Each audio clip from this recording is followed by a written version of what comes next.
Bugün şöyle hayatımızın tam ortasındaki bir teknolojiye dalıyoruz. Yani cebinizdeki telefondan ta uzaydaki uydulara kadar her şeye güç veren o minicik dev, transistör. Evet. Kaynaklarımız bizi 1947'ye, Bell laboratuvarlarına götürüyor. Orada iki zıt karakter var. Düşünür John Bardeen ve usta Walter Brattain. Dünyayı nasıl değiştirdiler ona bakacağız. Aynen. Amacımız ne? Bu buluşun arkasındaki bilimi, insan hikayesini ve tabii sizin hayatınıza etkisini anlamak. Hadi başlayalım. Şöyle başlayalım isterseniz. İkinci Dünya Savaşı sonrası Bell laboratuvarlarının önünde büyük bir sorun vardı. O zamanlar kullanılan vakum tüpleri vardı ya. Evet, o kocaman lambalar gibi olanlar. İşte onlar. Çok hantaldılar, kırılgandılar, bir de acayip enerji harcıyorlardı. Bunların yerine daha iyi, daha sağlam bir şey bulmak şarttı. Yani Amerika'nın bütün iletişim ağı buna bağlıydı. Ortam hazırdı anlayacağınız. Peki bu ihtiyaca kimler cevap verdi? Kaynaklarda iki isim öne çıkıyor. John Bardeen, sessiz sakin, teorik fizik dehası, Evet, tam bir teorisyen. akademik bir aileden geliyor, mühendislik okumuş ama asıl tutkusu kuantum mekaniği, katı hal fiziği falan. Princeton doktorası var. Az konuşurmuş ama zekası keskin. Diğer tarafta da Walter Brattain var. O da tam tersi. Daha dışa dönük, eli pratikte. Tam bir deneyici. Kovboy ruhlu diyorlar hatta kaynaklarda. Evet, Çin'de doğmuş, çiftlikte büyümüş, malzemelerin yüzey özelliklerinde uzmanlaşmış, hani laboratuvarda "abi şunu bir hallediver" denilen tiplerden. Bu zıtlıkları aslında müthiş bir sinerji yaratmış o zaman. Biri düşünüyor, teoriyi kuruyor, diğeri laboratuvarda onu gerçeğe dönüştürüyor. Tam olarak öyle. İhtiyaç duyulan şey buydu zaten. Ama tabii hemen olmadı. İlk denemeler, ki başlarında William Shockley vardı, başarısız oldu. Shockley de önemli bir isim bu hikayede değil mi? Proje yöneticisi. Evet evet, onun alan etkili transistör fikri başta tutmadı. Ama işin ilginç yanı bu başarısızlık kilit rol oynadı. Nasıl yani? Başarısızlık nasıl ilerlemeye yol açtı ki? İşte orada Bardeen'in dehası parlıyor. Neden çalışmadığını araştırırken fark ediyor ki sorun malzemenin içinde değil, yüzeyinde. Yüzeyinde mi? Aynen, yarı iletkenin yüzeyindeki elektronlar yani yüzey durumları dışarıdan uygulanan elektrik alanını bir nevi engelliyor, bloke ediyor. Bunu anlamasıyla işin rengi tamamen değişti. Ha, anladım. Teorik engel kalkınca sıra pratiğe geldi. Brattain sahneye çıkıyor. O Kasım-Aralık 1947 dönemi çok kritik sanırım. Çok kritik. Özellikle 16 Aralık 1947.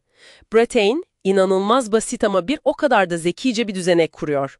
Yani plastik bir üçgen düşünün, ucuna altın folyo yapıştırıyor. Evet. Sonra o folyoyu bir jiletle ortadan ikiye ayırıyor ama öyle ki iki parça arasında mikroskobik bir boşluk kalıyor. İki tane çok yakın kontak oluşturuyor yani. Tamam. Bunu alıp bir germanyum kristalin üzerine bastırıyor ve bingo. İlk defa kararlı, güçlü bir sinyal yükseltmesi elde ediyorlar. İşte bu nokta temaslı transistör. Vay canına. Peki fiziksel olarak ne oluyordu orada? Yani nasıl çalışıyordu bu düzenek basitçe? Şöyle diyelim, bir kontaktan yani yayıcıdan germanyum kristaline oyuk denen pozitif yük taşıyıcıları gönderiliyor. Tamam, oyuklar.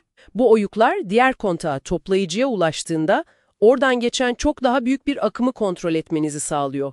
Yani küçük bir girişle büyük bir çıkışı yönetiyorsunuz. Amplifikasyon dediğimiz şey bu. Anladım. Tabii bunu anlamak ve yapmak için atom altı fiziği yani kuantum teorisi bilgisi şarttı. O olmadan olmazdı. Müthiş bir başarı. Peki sonra? Ekip içinde kutlamalar, sevinç mi yoksa işler karıştı mı? Kaynaklarda biraz gerilimden bahsediliyor. Maalesef işler biraz karıştı, evet. Proje yöneticisi Shockley, son deneylerde pek olmasa da fikrin temelde kendisinin olduğunu iddia etmeye başladı. Patentte adı olsun istedi.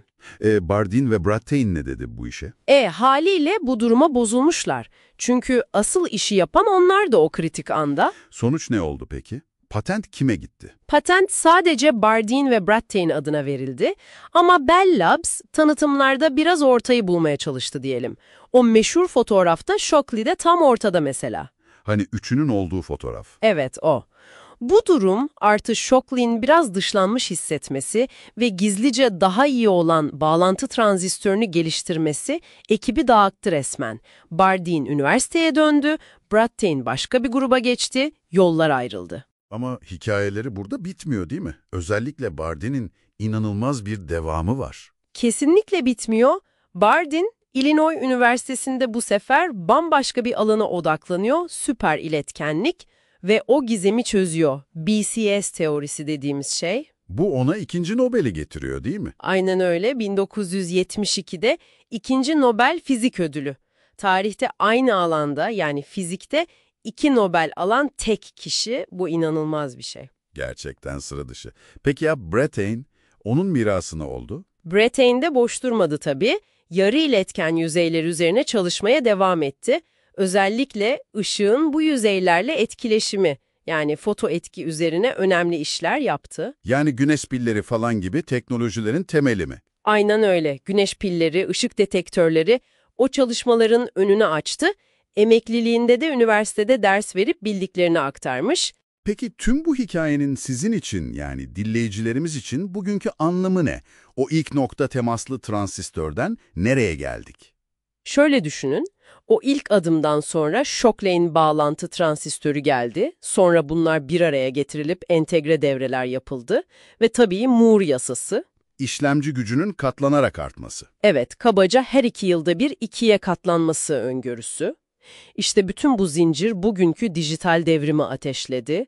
Şu an sizin elinizdeki akıllı telefon, kullandığınız bilgisayar, internet, tıptaki görüntüleme cihazları, arabanızdaki elektronikler, Hepsi. hepsi temelinde o 1947'deki buluşa dayanıyor. Transistör resmen bilgi çağının sinir hücresi oldu. Gerçekten inanılmaz. Gördüğümüz gibi transistörün hikayesi sadece bir teknoloji zaferi değil. İçinde zeka var, işbirliği var ama aynı zamanda rekabet, hırs ve çatışma da var. İnsan faktörü her zaman devrede ve bu küçücük şeyin sizin dünyanızı nasıl temelden değiştirdiğini fark etmek etkileyici. Kesinlikle. Ve belki sizin de üzerinde düşüneceğiniz bir soruyla bitirelim. Transistörün doğuşundaki bu deha, işbirliği, hırs ve çatışma dengesine baktığımızda, gelecekte dünyayı sarsacak yeni buluşlar için sadece teknik bilgi yeterli mi? Yoksa başka hangi insani, kurumsal faktörler daha da öne çıkacak sizce?